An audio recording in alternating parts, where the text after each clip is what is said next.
Welcome to Time Capsule.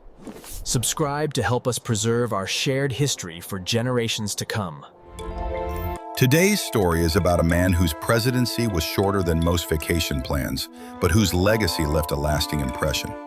William Henry Harrison may be remembered as the president who caught a cold and died, but his life before those 30 days in office was filled with frontier battles, political strategy, and unexpected twists. So let's set the record straight. There's a lot more to Harrison than just a tragic trivia fact.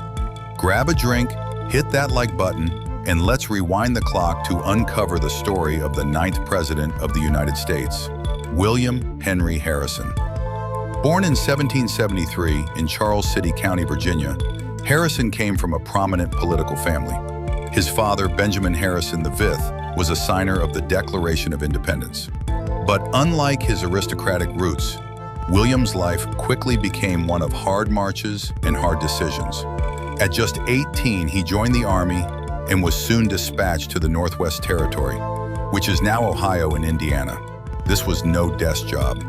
Harrison rose through the ranks, becoming a national figure after the Battle of Tippecanoe in 1811, where he led U.S. forces against Native American warriors led by Tecumseh and his brother, the Prophet. The battle made him a hero to many and earned him the nickname Old Tippecanoe. After the War of 1812, Harrison retired from the military and entered politics. He served in Congress, became governor of the Indiana Territory, and eventually was elected to the U.S. Senate. But for years, he struggled to find a firm political foothold. What changed everything was the rise of the Whig Party.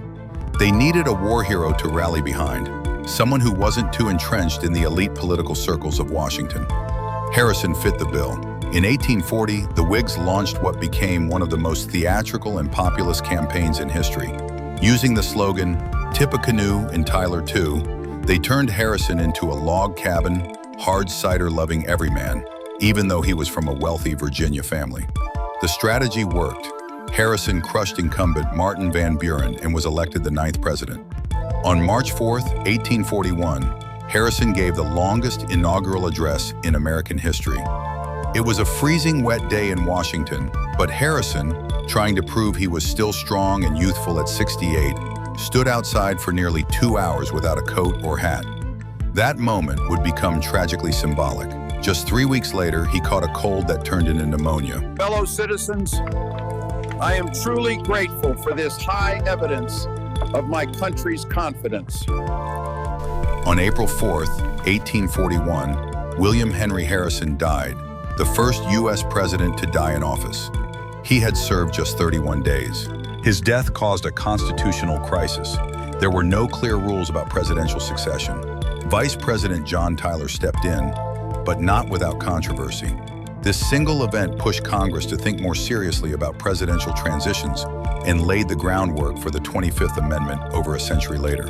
It's easy to reduce Harrison to the guy who died after a month, but there's much more to remember. He was the last president born before the United States declared independence.